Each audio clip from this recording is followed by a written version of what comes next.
Good morning, everybody. It's Positive Tuesday today, March 26th, 2024. For Barron County Sheriff Chris Fitzgerald, I'm Ben Dryden, and you are watching Positive Tuesday with Ben and Fitzy, presented by Professional Exteriors and Interiors. With 20 years of experience, his locally owned and operated business provides quality work both on the inside and on the outside of your home or business. Like Fitzy and I, they believe it's the little things that make a big difference. Give them a call today, see what they can do for you. The number's right there on the screen, 715-520-2271. Fitzy, good morning. How are you? I'm wonderful. I think it's the first day that Brian couldn't roof a house, actually. I think they could roof all winter except for yesterday and today. Yeah, so weather is weird. a thing, so we'll certainly talk about that. You had a press release yesterday about a situation. I think our headline was Barron County Sheriff's Office responds swiftly to school threat tip. We have some more things to get to, but as always, we like to start with sports. Last week, you had said that you were going to be going to St. Louis for Jace's hockey stuff, and we wanted a report back. So how did it go? Well, we didn't do so well, but we made it there, and we're pretty excited to be there. And while we lost 2 games down there, we didn't make the semifinals, which should have got us into the finals. But had a good time, played some good hockey, some really good teams, and had a great season. The West Bend Power was fabulous for Jace, and had a good time in St. Louis with a lot of different people and watched some good hockey, and they got some things to work on for next year.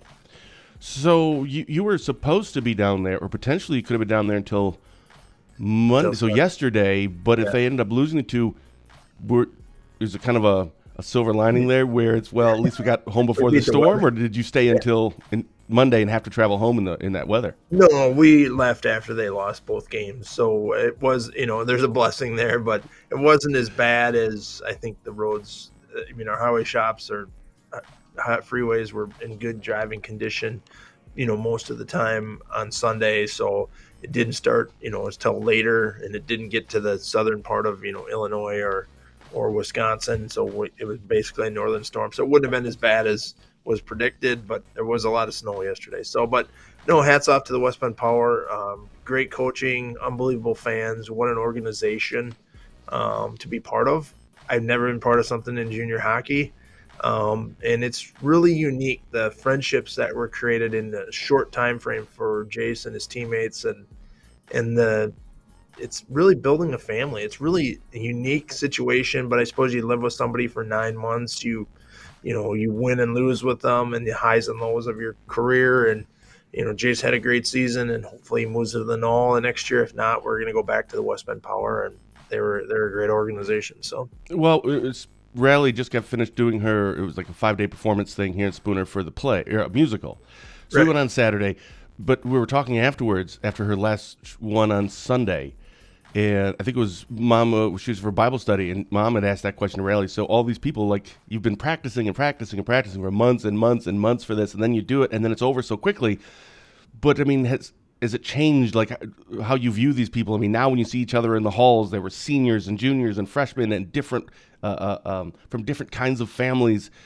But when you're all kind of in this together, and Riley's like, oh, yeah, 100%, it's we have something, we have a bond, we shared something together. And I said that it's similar to, I was kind of relating it to sports because I was never in musicals, but I was in sports. It's that same idea where it doesn't matter if you're one of the jocks or if you're from a family that is an affluent family or a poor. It doesn't matter. Right. It's just you guys doing something together. I think that's pretty awesome. That's where sports and musicals and plays, that's where that stuff comes in, and it's so important for kids. And we can learn a lot from our kids about that too. It's, and we are in professions. You and I are very close now, and we never see each other in person, but we see each other online. We talk all the time. Yeah. It's so weird. Yeah. But, it is. But it's just different, and we can learn a lot from our kids, and nothing else matters except friendships. And so we've got to quit worrying about the little things, and the little things that people do make a big difference. And that's so true. And our kids taught us that, and we see that every day in both our kids, your kids, my kids. So it's really cool. Yeah.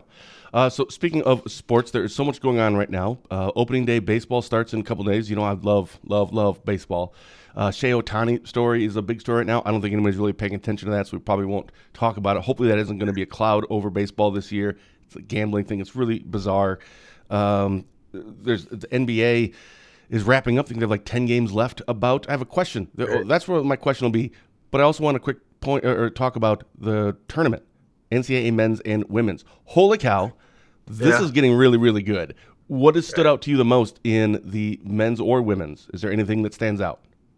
Well, I just think the number of people watching the women's NCAA tournament, the crowds at the NCAA women's tournament versus the men's, how Iowa can carry such a crowd. I mean, obviously they played at home last night, so it's a little different. But those arenas are full. If you look at the NCAA, just the Big Ten tournament, how they filled the Target Center for the women's tournament, I don't think that's ever happened in the history of women's. I mean, and there's some good teams, there's some good players. I think that does well for the WNBA because I think they'll finally get some recognition that they deserve. So, hats off to the women organization. Yeah.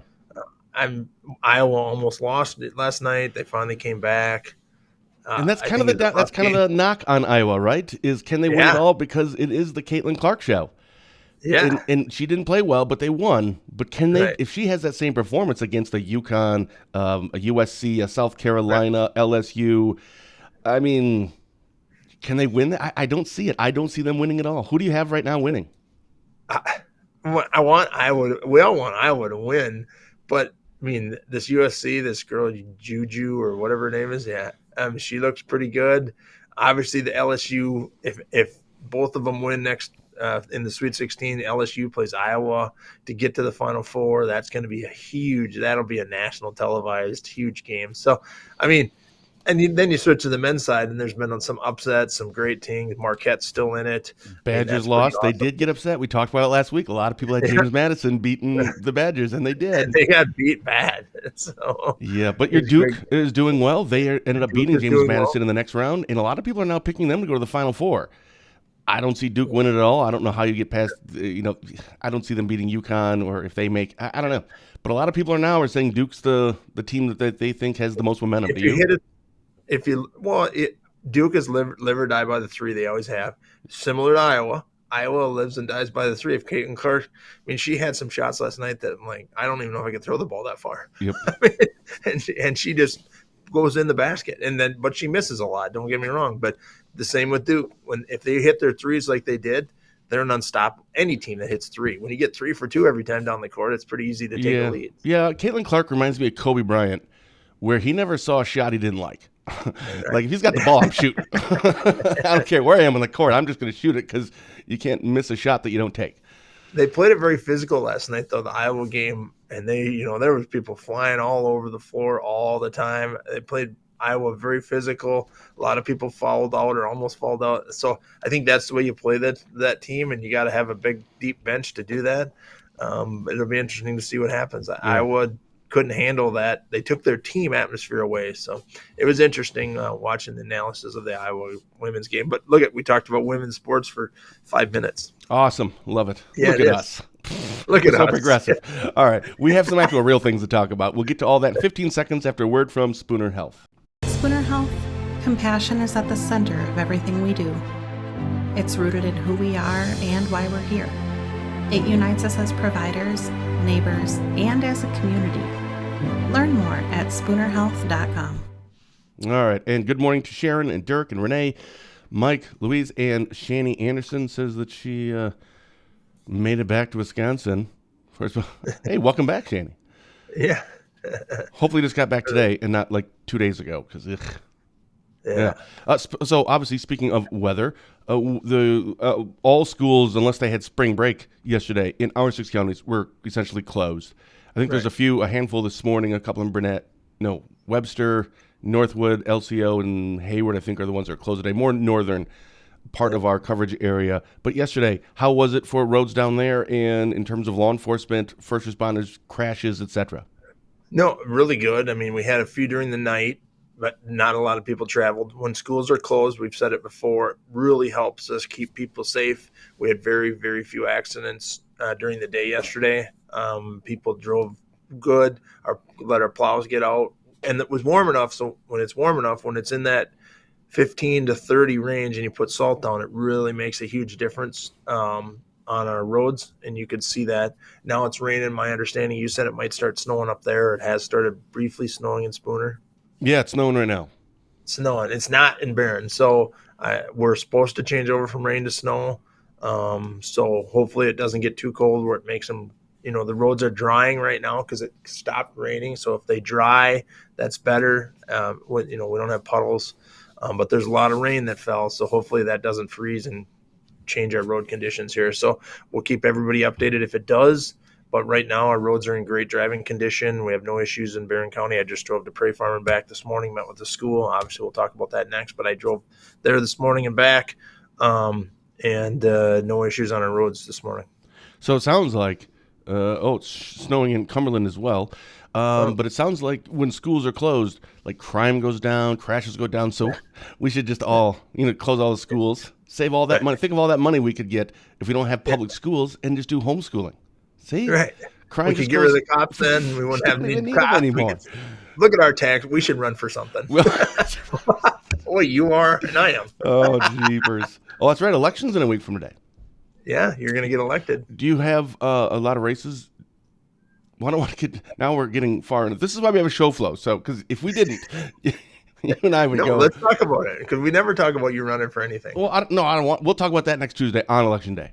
I was just curious. Okay. Is there anything in like mayor's races or any kind of a big races that people are paying attention to down in Barron? Mayor's race in Rice Lake, a mayor's race in Barron. There's city council, county boards.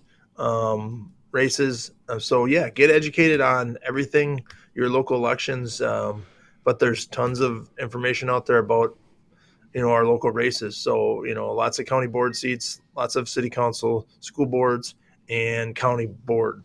So it's all local stuff in the spring, and then it'll be national, obviously, again.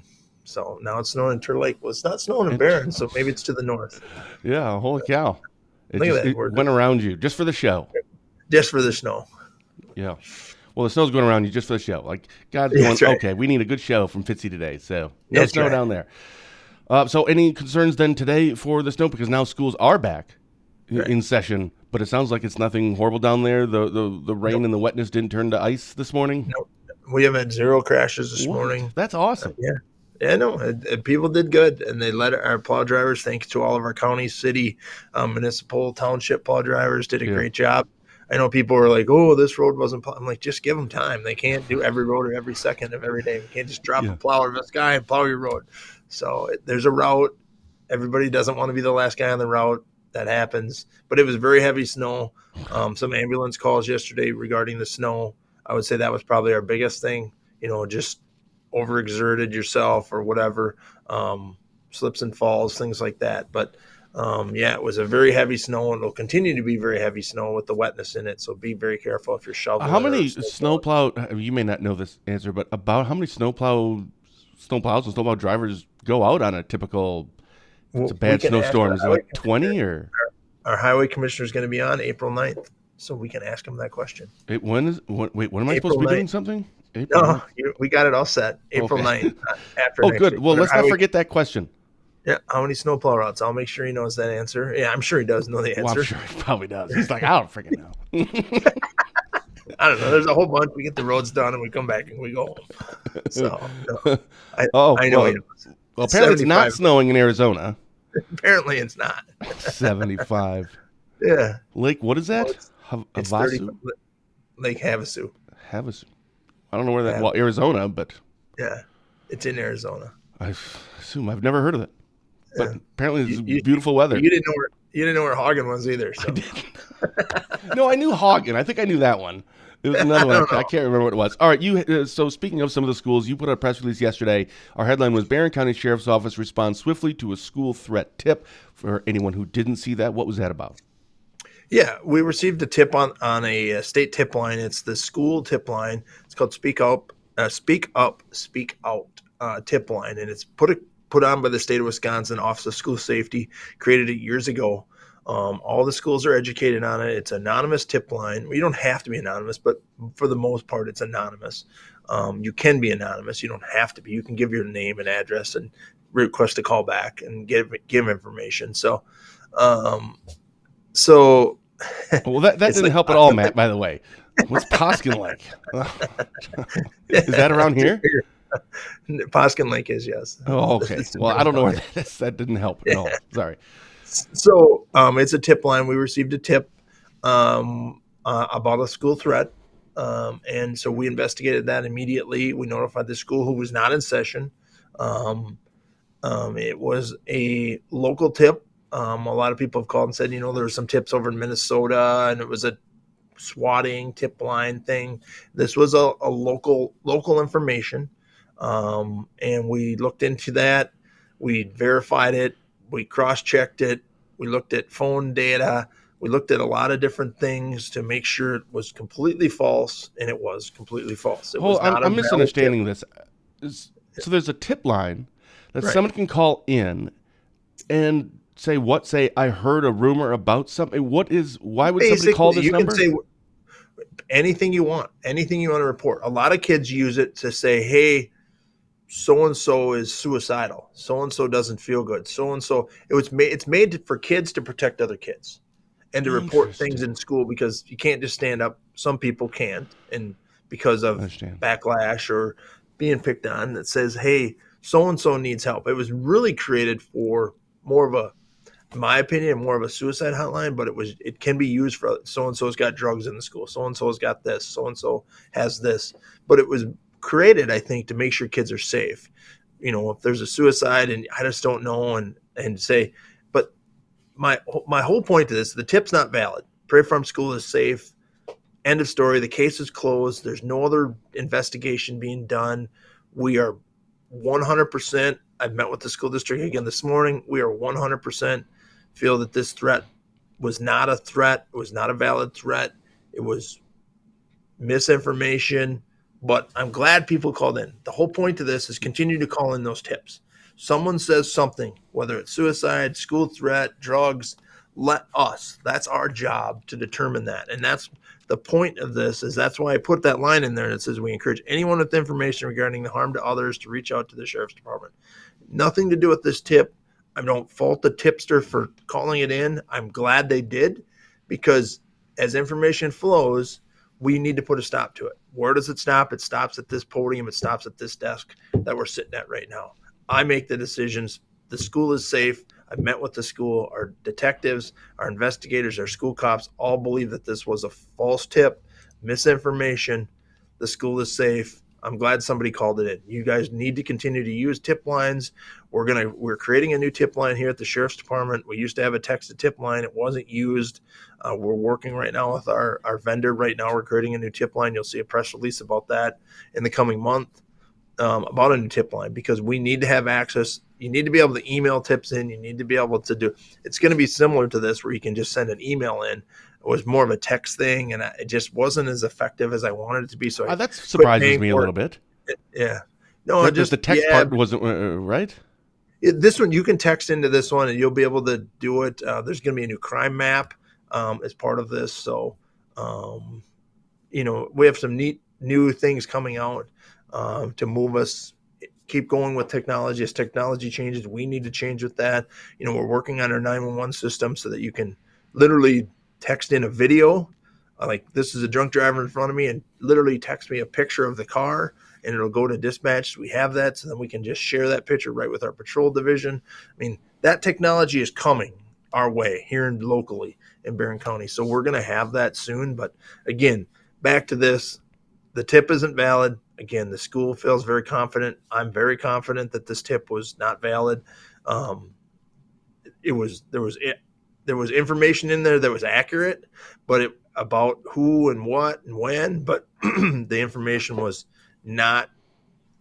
I don't want to get too deep into it. I understand. So it just led to, there was some valid information in there, but ultimately it did not lead to a legitimate school threat. Yeah, the school is fine. There was real people were identified, real incidents, but it was not valid. The whole story didn't match, and there was no harm. There was no fear. There was no threat. There was no breakup. There was no nothing. So, but you have to take them seriously. You have to assume that it's real. So 100%. Just out of curiosity, and again, I don't know how much you can get into, but thankfully, since this it didn't lead to something being real, maybe you can share a little bit more. How long before you kind of figure that out? Maybe even in this specific case, was it an hour, 2, 3, 4 hours? How long does that process kind of take before you realize, okay, we're actually pretty confident this is not what Yeah, we we were. first thought it could be. And well, one is finding the people that are involved in the tip. Luckily, we found the people right away, interviewed them. They shared information with us. They shared data with us. We didn't have to go get search warrants in this case. I mean, I think from the time of the call came in to the time of the press release was 2.5 hours. Oh, wow. Yeah. So, I mean, we were on top of this. This is something you have to jump on. This is drop what you're doing unless it's an emergency, and we work on this because these can be real. These can be good things. It's no different than when somebody called in. We've had a lot of the, not a lot. We've had a couple of these speak up, speak out regarding suicides, and we follow up with them right away. And maybe it's misinformation. Maybe it was just someone looking for attention, but we get them the help they need, and that's what speak up, speak out is about. Our school liaisons do trainings on this with fifth graders and other kids and other school grades. Speak up, speak out. It's free. Kids can learn how to use it. It's more kid friendly. It goes to a real person, not locally. It's at the state level. The Office of School Resource or Office of School Safety handles this. It goes to a person who actually you can have a conversation back and forth. Then they send that information to the local agency. We actually principals get it. I get it. Our school liaisons get it. I get an immediate text message. I get an immediate email saying, hey, flashing light. This isn't something we're just sending out just to, hey, make you aware of it. This is something you need to act on. We act on them right away. No different than someone calling 911 to report this. So that's how we take these seriously. I can't thank the Prairie Farm School for their help and helping us locate people and confirming stories and confirming some things. And it all worked out the way it should be. This press release went out a little bit. I met with the school this morning. The only thing I changed, I need to give the school a little bit more time to get their information out to their parents. So because this is a big deal and people take these seriously, it picked up and the news media picked it up and went viral very quickly. Obviously, Facebook is a good tool, but at times it can be too fast. And we've seen that in other incidents where, an officer gets injured or something and it gets on Facebook, our thoughts and prayers are with so-and-so. And that agency that has the incident hasn't even put anything out yet. So we have to be careful with Facebook and give schools time to react with their system. Like they have a great system in place to be able to phone tree out people or whatever, the email out or whatever it is. So, we just needed to probably give the school a little bit, but they weren't in session either. So it was very hard to judge this. Right. They weren't in session. So you got to be able to do this remotely, which they can, and they did. But I also wanted to get this out because I think it's important for people to know what we're doing. Well, that was a question I wanted to ask you here was, and I think you're going there right now, was what was the need for doing this? What was your justification for doing this? Because I'm sure there's some people saying, well, if there was nothing to it, why did you even put this out? What's the virtue of this? What's the goodness from this? Why do it? Make people aware. Let them know that we handled something, because if we don't put it out there, obviously it's a small town. Everybody's going to know. Yep. And then people are going to be like, the sheriff didn't do anything. The law enforcement, the school didn't do this. And there was a similar incident in Chippewa Falls, and I don't know the details behind that, but I think they did something similar and they didn't. I don't know exactly what happened. I feel bad for them because I think they determined it was nothing, but people want to know this stuff. They want to make the decision if they should send their kid to school or not. The school is safe. I actually thought about, maybe we shouldn't put the increased presence there, but you know what? I want the increased presence, want it just to make people feel safe. Just in case somebody's got a question. We want to be there as a resource. That's why we have school resource officers. I put that in there and I took it out and I put it back in there, and I couldn't decide but I want people to know that we're taking this seriously. We're there if you need us. We're not going to be there all day, every day, all day with a SWAT team. And it's not that type of thing. If it was serious, we would take better action. We would do something different. We wouldn't have school. We would do something different. If we didn't know that threat was even remotely still possible, I don't think we would have had school. I don't know. I've never been through that situation. This is the first, I don't want to say first school threat, but this is one where we've put this out, while we try to get to the Prairie Farm School. It's in a remote part of the county. There's not a lot of calls down there. So we don't get down there as much as we'd like to get down there. And, Yeah, that is down in the corner down there. it is in the corner of the county. It's right on the county line. So, so we wanted to make sure that everybody, because if we put 3 squad cars in Prairie Farm this morning and didn't tell anybody why, the rumble would be like, why is there 3 squad cars in Prairie Farm? Well, so, there is and there that. was 3 squad cars. And Yeah. so this beats them to the punchline. That's been my theory, is let's beat everybody to the punchline. The information stops here, and I had to go back onto Facebook last night and say this is not valid. People are calling the school saying, I'm not taking my kid to school tomorrow because you're not completed. The investigation is 100% done. We are not looking into anything. The school has it under control. We have it under control. I just want everybody to know that, and that's why we put the press release out, because if we would have been in Prairie Farm, and didn't tell anybody why we were there, I would be receiving I would be getting so many dozens and dozens of emails and texts and messages last night and early this morning saying, is Prairie Farm even going to be open? And what is going? I don't know what's going on. Someone would have heard about it. There's there's people that here from Prairie Farm that work in this building, and they talk about it. Oh, there was a threat at the school. This isn't secret information. Everything we do is public. And so we needed to tell people we looked into this threat, because there was, obviously we interviewed some kids. Parents are going to talk. They're going to say, hey, the police just came and interviewed us about a threat in Prairie Farm. What do you mean the threat in Prairie Farm? And it would have got taken to the 10th degree. So that's why we do press releases on this, to stop. It stops here. It's smart. I don't know why everybody doesn't do that. And I mean, I'm not just talking about sheriffs. I mean, in these kinds of positions, it's just a good idea, right? Especially with social media. We've talked about that at nauseum on the show, about social media is the new water cooler. And things, they get out there, and it's, wow, that's so not accurate information. And then 3 hours later, it's even worse. So let's just get ahead of it, and this is what we're doing, and be open and honest and transparent about it. I think people can handle information. Well, it sounds like maybe some people didn't read the entire press release if they're calling and saying there's still school. So, I mean, ideally, you would want them to actually read the press release. Right. Not just the headline. It was, the system worked well last night. The cooperation from Prairie Farm, the school resources working together with us. If we could have gave them probably 30 minutes to get something out to the parents before we hit the media with it, it would have worked out perfectly, flawlessly. Well, that's what after action reports are for, right? To go, okay, 100%. Now what went well? What could we have done better? Right. There you go. Well, maybe we could have waited 15 minutes. That's why I put in there. Prairie Farm School was working with us. Thank you for their assistance. This was basically, we could have put the superintendent's name on this press release and sent it out. And, and maybe that's what I do next time. This is also done in conjunction with the superintendent. And so we could have done a joint one, and maybe that's the next thing we do next time, a little differently. So I think people appreciate it. I really do. This is the way we're going to handle these. And if you have a threat, if you make a threat, we're going to look into it immediately. We're going to drop what we're doing. It's busy. We've got a lot of drug tips we're working on, but we pulled some people off of their drug tips and said, no, this is a priority call. You take this one. That's how we do it. That's how law enforcement works. So, so it's all taken care of. It's all done. But continue to call in your tips. Just because this tip wasn't valid doesn't mean I don't want to create this panic. You know what? This panic was created already. It will be there.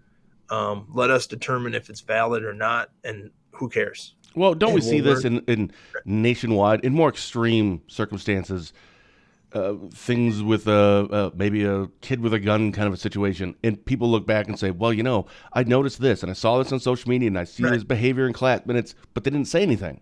Right. When maybe, and not putting this on them, but if they had this resource, and maybe some states don't, I don't know how that works. If it's just Wisconsin, I'm assuming most states probably have a version of this, or is it nationwide? I don't know. But ideally, that's kind of what it's for. I love it. I didn't even know that really existed. I've heard of it, but I didn't know what it was used for. And hopefully that is getting utilized. Office of School Safety for doing that. It's a great tool for kids. It doesn't get used a lot, thank God, but when it does, it might save a life, and that's what we're trying to do. And again, I think that's more for the suicide, not the school threats, but it can be used for anything. It can be used for drug tips. I mean, it's a very robust system that kids can give information. They ask a couple questions back, like, do you know where this person is right now? Do you know where they live? I'm playing a video game with so-and-so, and he said, I got nothing else to live for. Boom. They send it out to this text to tip. They don't have to leave their name, number. I mean, you can call 911 in a situation like that. You should call 911. You don't have to leave your name, but, we try to protect people where we can, but it's also making a difference between saving someone's life or not. So reach out, get help. That's what we're here for. And if it's regarding drugs, if you want to get drugs out of schools, just start paying narcs. Just start paying kids like $100 for every drug tip that they send in that results in confiscation of drugs. There would be no more drugs left because kids are going, wait, I get $100 for texting? Done. I'm up for that plan. That's a great one. I will raise the money for that. I will. If you want to turn in a drug tip and you need $25 for your drug tip, I'm in. So do that. No more drugs in schools. Guarantee you. 6 months, it's all gone. That's right. You can go to Culver's and get a bunch of gift cards. I can give Culver's all day long. So love it. Yeah. All right. Perfect. Well, that's all I had down that I want to make sure that we talked about. We do have a little more time left, or we could just wrap the show up a little bit early. Is there anything else that you want to talk about? No, I don't think so. I was just looking what's coming up. Just a couple meetings this week. Nothing spectacular. Hey, do you remember Orlando Owens? Is he the football player? No. He ran for something in Wisconsin. I have to Google him this morning. That's okay. Do you remember what he liked him? No, that was Will Martin. Oh, okay. Orlando Owens. He ran for something like state treasurer or something. I don't know. Okay. I don't know what he's doing now, but Romaine Quinn couldn't be on the show this Thursday for his regular monthly chat. So I needed someone else, and we're friends on Facebook, Orlando and I, and we've messaged before, but I can't remember really, or actually I don't really know what he does now, and just randomly and said, hey, do you want to be on the show this Thursday? And he goes, sure. Well, then I realized I don't really know much about him, so I need to do a little research, and I'm just wondering, do you remember anything about him? I remember he ran for something. No. All right, I'm going to have to Google his name. He ran for something. Yeah, so state office, and I don't know what he does now. I don't even know what I don't know. So, hey, that'll be an interesting show on Thursday. Our weather report from our official weatherman, Dirk Miller. Part 1, temps will be falling today. Areas with rain. We'll see that mix and change all over to snow and sleet. Around an inch or two of snow, sleet. Our western counties could see as much as 2 to 4 today. Doable. Part 2, we dry out for the rest of the week with highs warming back into the 40s by Friday. It's Tuesday. Hey, that's nice. Yeah, it's a big travel weekend. It's Easter this weekend, so right. So big travel weekend, so a lot of families are getting together, and so safe driving, safe what are you travels. Doing? Nothing. Are you going to Arizona? Are you going to Lake something in Arizona? No. My parents don't care. They're just staying in Arizona. They don't care about Easter. We love you, just not 40-degree winter weather love you. Right. We'll love you in the summertime. Just after, we're going to celebrate when they get home. Emma will be here. I don't know if Chase is coming home yet. So, what are you doing? I don't know. For Easter? Oh, I don't know. I plan like a day or two ahead. And then, but when it comes to family stuff, I just do whatever Drusha tells me. I'm not stupid. That's right. Just tell me where to be, and that's what I'll be. So where does Jace actually stay now? With his billet family. Okay, still. So when does hockey start again for him, or now does he have to go and get a job and what? Like, he's going to have to come home and get a job. That's probably why he's not home. But no, he's coming home. They have closeouts. They have a team banquet this week. They have some closeouts. They have team meetings. They have equipment turn in. They have all kinds of stuff to do this week to get closed up and the rink closed up. So they're doing that. And then he's wrapping up his job down there. He's wrapping up his team down there and deciding where he's going to do this summer. And then he starts back up, and it's probably in 3 months we'll be playing again somewhere. Well, I suppose you couldn't hire him. I'm like, yeah, law enforcement's always looking for people right now. He could be a part-time cop, but you probably can't hire. How is staffing going down there? Everything's still going well? Yeah, we're working on a patrol position right now. Otherwise, I think our jail is full. Our new dispatcher starts next Tuesday, so we will be fully staffed here very shortly again. So, good. Yeah, we're doing really good. No other major crimes, no press releases. We will see a press release probably Thursday about a sex offender. I was going to say, you'd mentioned that there was another sex offender one coming up. Yep. This one's going to be homeless, so no one's going to like that. That's not up to us. That's up to probation, and it's really not even up to probation. So I don't call probation and get mad, but because you. Well, Fitzy said you guys. Yeah. Well, it's probation can't find a place for him. They have places for him, but there's ordinances in the way of that. So, so this person's going to be homeless, and so that'll be coming on Thursday. I just finished that yesterday, and I'm just waiting for one more detail on that. But he'll be released, it looks like Tuesday or Wednesday next week. So, all right, we should have billet families for those folks. No, I don't think that would work. No, never mind. Yeah, I know we talked about that quite a bit. When we take it. What? If we could find a billet family for our homeless sex offenders, we could do it. Yeah. Why do they call them billet families? What does that mean? I don't know that. It's just, I don't know what it means, but it's housing. I forgot to follow up. Last week we were talking about the 840 rule or something about the home people being put in the counties that have to meet a certain criteria. What was that number? Remember? 980. 980. So, yeah, I looked it up after the show, and I think it is regarding to the statute. Correct. Is 980. Because I'm like, what's that number, though? What is it? I see, yeah. It was the statute. Yeah. Seriousness of the offense, yeah. Apparently. Alrighty. Well, snow, sleet here, so Dirk's exactly right. So. He's always right. I know. So. Yeah. All right, cool. Thank you, everyone, for watching. Fitzy, we'll see you next week, and we will talk a little election stuff next week, of course. So sounds good. Sweet. Go vote. All right, man. For Barron County Sheriff Chris Fitzgerald, I'm Ben Dryden, and you've been watching Positive Tuesday with Ben and Fitzy, presented by Professional Exteriors and Interiors. With 20 years of experience, this locally owned and operated business provides quality work both on the inside and on the outside of your home or business. Like Fitzy and I, they believe it's the little things that make a big difference. Give them a call today. See what they can do for you. 715-520-2271. That's a wrap for us. So again, until next week, thanks for watching. As always, have a blessed day.